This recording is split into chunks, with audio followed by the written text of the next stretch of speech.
The 20th century is often remembered as the fastest era of scientific breakthroughs in human history.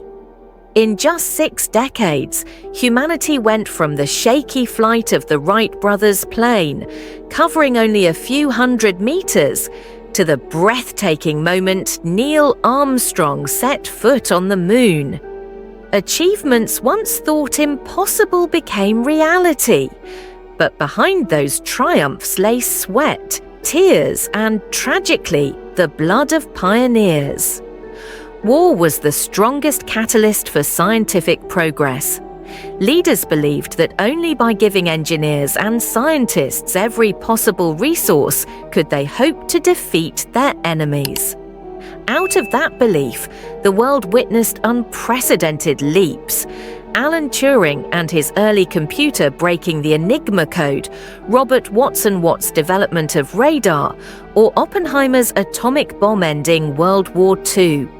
Yet hidden beneath the glory was a heavy price, the tragic fates of those who paved the way. When World War II ended, another conflict began, the Cold War. From the 1950s to the 1980s, the United States and the Soviet Union engaged in a ruthless competition. Whoever ruled the skies would dominate the Earth. And thus began the space race. In 1957, the Soviet Union stunned the world by launching Sputnik 1, the first artificial satellite to orbit the Earth. Less than a month later, they shocked the world again with Sputnik 2, carrying Laika the dog, the first living creature in space.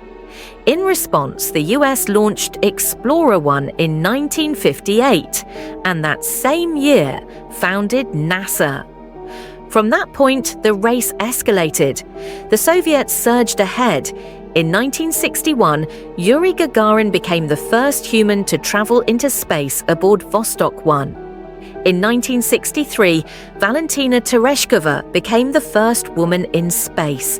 And in 1965, Alexei Leonov performed the first ever spacewalk, lasting 12 minutes. The Soviet Union seemed unstoppable, setting milestone after milestone. But behind those victories lay a fragile truth. The entire Soviet space program depended on one man, Sergei Korolev, the brilliant chief designer. He was not only a master of rocket science, but also a political strategist who could persuade leaders and secure funding.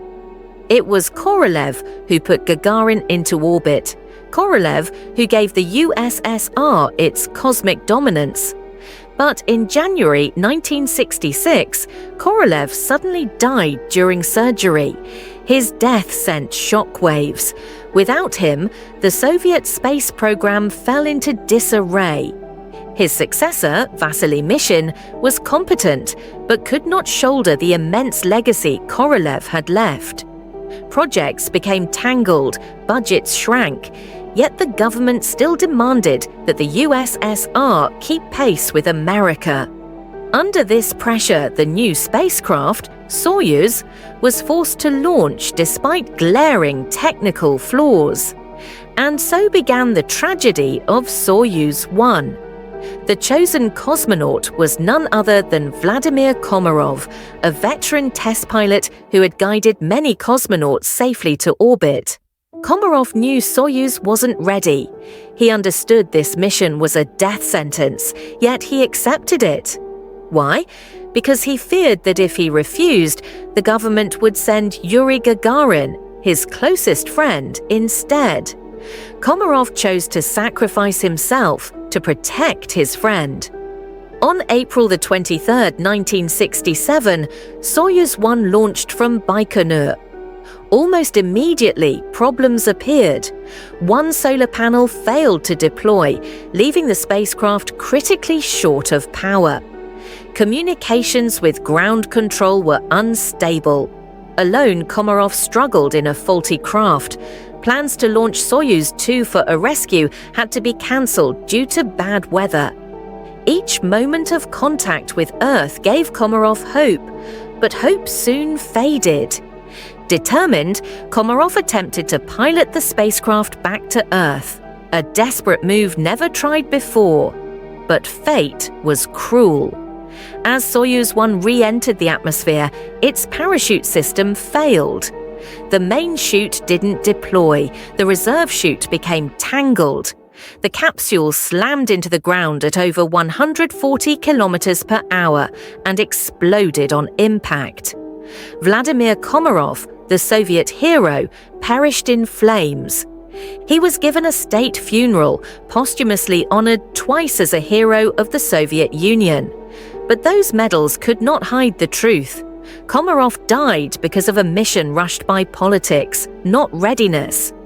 His death haunted Yuri Gagarin. Gagarin had tried to stop the launch, even co-writing a secret report listing hundreds of technical flaws. But the KGB buried the report, labeling it anti-Soviet. Gagarin could only watch, helpless, as his friend sacrificed himself. After Komarov's death, Gagarin fell into drinking and depression. By 1968, he was trying to recover, sober up, and return to flying. On March 27, 1968, he boarded a MiG-15 UTI for a routine training flight. But once again, destiny was merciless. The jet crashed near the town of Kirzhak. The first human to orbit the Earth was gone, swallowed by the sky he once conquered. Many theories emerged: bad weather, mechanical failure, even conspiracy. Whatever the cause, the world had lost a legend. The Soviet Union had lost its greatest symbol. The story of Komarov and Gagarin is a heartbreaking reminder. Behind the dazzling triumphs of science are human lives quietly sacrificed. Without their courage, humanity might never have taken such bold steps into the cosmos. And that is the tragedy of Soyuz 1, the tragedy of the pioneers.